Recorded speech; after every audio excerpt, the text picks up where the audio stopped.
Hello everyone, welcome back to my channel and thank you for joining me for your spirit message today.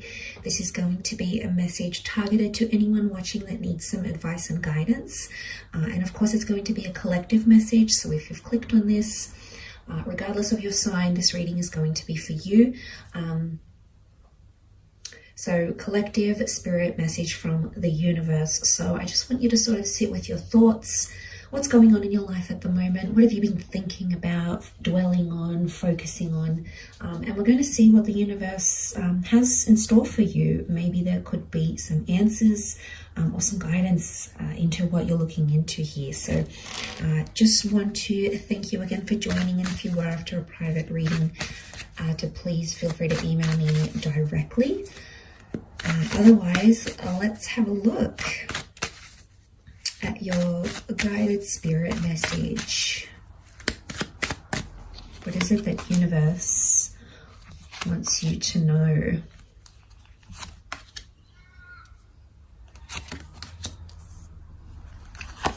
Okay, let's kick it off with the Seven of Swords. Seven of Swords is a betrayal. It's doing things that are taboo or doing things that are wrong or perceived as wrong, taboo, frowned upon, doing something that you're not entirely proud of. So for some of you, you might be thinking about doing this or have done this. Swords point to air signs, so Gemini, Libra, Aquarius. We've got the Seven of Swords looking towards a collaboration or a partnership or relationship of some kind. So some of you might be doing something that goes against your values in terms of a friendship, partnership, or a romantic relationship. And I think it's starting to weigh heavy on you because you're noticing, I might not be doing the right thing by this person or by this contract or by this enterprise or partnership. So I think some of you may be in an energy where you're trying to get away with something here, but it just festers, and I think it's kind of growing and growing, and you're realizing something needs to change or I need to do something about it. It can also be done to you. There might have been a betrayal or a transgression towards you from your significant person, particularly maybe if you're dealing with a Leo partner or a Leo collaborator of some kind. And it's starting to weigh heavy, okay? Something has to change, something has to give. So I feel like some of you are definitely going through the motions, but I think there's a resolution that can come from this, and that may be a sign here. But look, the next card over is the partnership card. So I feel like there's a guided message about a collaboration or a partnership, an important meeting, conversation, or interview, or a relationship that's very much about to be the focus of your life, if it isn't already. It's a beautiful soulmate connection is what I'm seeing. So you're brought with a particular person for a reason. So this is fate, the universe, God bringing you to this person here, which is beautiful. So I think pay attention to the relationships, the people and networking profession, connections and professions that are being made, because I think they are all to guide you. Okay, they are supposed to bring you into your power. It's a Leo energy. So connections, partnerships require initiative or are going to take precedence in your life around this time frame. It could also be an engagement or a partnership of some kind as well. It could be marriage here. There may be proposals coming up, absolutely. The next card over is the Death card, okay? A card of endings or something needing to end. In particular, in this first row, in this top row, there is very much this focus on things that are hidden in the closet. It's a Scorpio energy. Scorpio energy is private, it's hidden, it's things that are sort of behind closed doors, it's things that are underground, it's things that are in the dark rather than in the light. So definitely something about some secrets, things in the closet, coming out of the closet. There's something that you've maybe been suppressing, even if it is on a subconscious level. So you might not even be aware of it, but the universe is trying to bring this to your conscience side, okay? It's wanting you to realize and work through this. But look, it can be an old way of life dying. It can be major changes for a lot of you, or transforming your image, your persona, who you are in the world, how you present yourself. It can be terminating a contract, a relationship, and a lifestyle of sorts. But with that death, it's a transition period. So some of you might feel like you're a little bit in limbo, but you will come out of this. It will pass. You're just probably through the midst of it all, but this won't last forever. Nothing does. This moment shall too pass, and you will be able to reinvent yourself or close off a chapter, but at the same time, reopen it in a very beautiful way. This notion of, you know, these powers of like death and you know, this ace here, it's really telling me that you have to trust whatever is coming to an end in your life, or whatever you feel like you have to end or walk away from. It might not be permanent, might not be forever, but it might just be the best thing you ever did. So it will be wise to remember that as you come into your life and what's going on. Next card, Ace of Pentacles, Hand of God, offering you a physical asset or a physical change of circumstances, more wealth or an opportunity to create money, a new living situation, having a physical asset in your hands, perhaps a car, something of value, however, and something that could prove lucrative or make you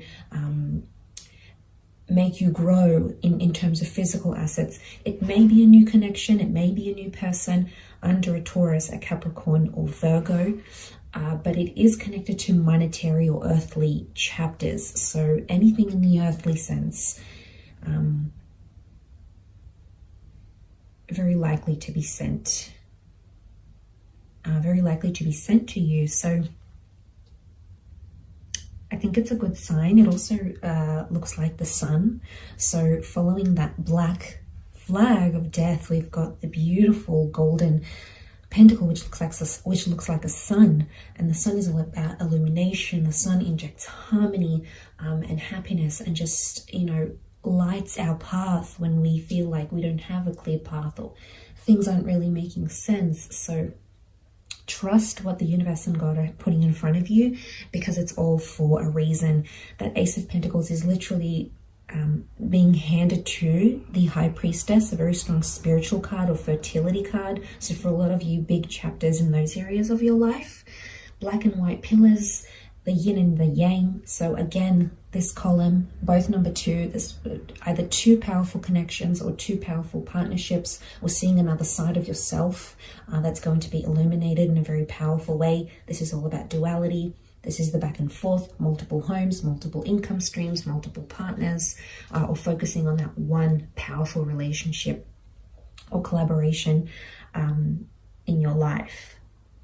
But a very fertile kind of energy, very much a spiritual venture here. So I think a lot of you might meet someone or connect with a person who's going to open up your eyes spiritually, which is very profound, could very much contribute to that change of, you know, self and reinvention with the Death card, absolutely.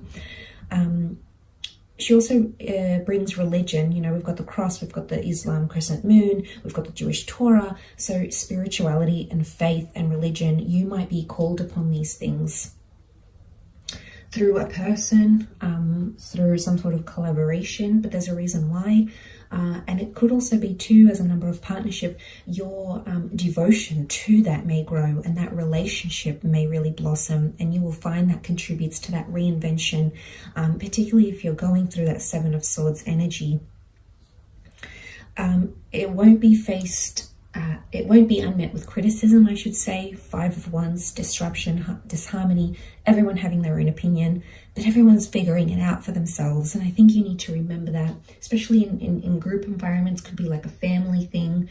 There might be someone who disagrees with the way you're doing things, and they might be advising you on what to do, what's best for you, but really you have to stay true to yourself and what you want out of this life and out of this experience, because I think everyone's going to have their own opinion. Everyone's going to be so willing and so quick to judge others on what they're doing without looking internally, but they could be projecting. So look, if you're working in a group or a social vibe, or a group environment, or a cohesive thing, this is a family group, this is a collective, you could see some disruptions in the collective, but this can be a good sign. The reason being is because people are starting to think more independently and are starting to think more for themselves rather than as a group, rather than being led and controlled. They're thinking more independently. So sometimes a healthy debate or discussion is necessary to see other sides you know, to have empathy, all of these sorts of things. So you might find that there's a bit of disruption here, or you might find you no longer gel with a social circle, a certain community, a certain family dynamic, a group or creative project. And that's okay, because notice how it's under the death card here. That's part of your disconnection or disassociation. So it's not all bad if you find that you're no longer vibing or connecting the same way as you once did in a certain setting. And sometimes we need a bit of independent thinking, or time to do our own research, or time to just reflect at what we really want, and just having a more objective view at things rather than subjective. So it might be that guided message that you needed to hear, and to help you on your journey here. So look, I hope this reading has been helpful. Of course, these are guided intuitive messages.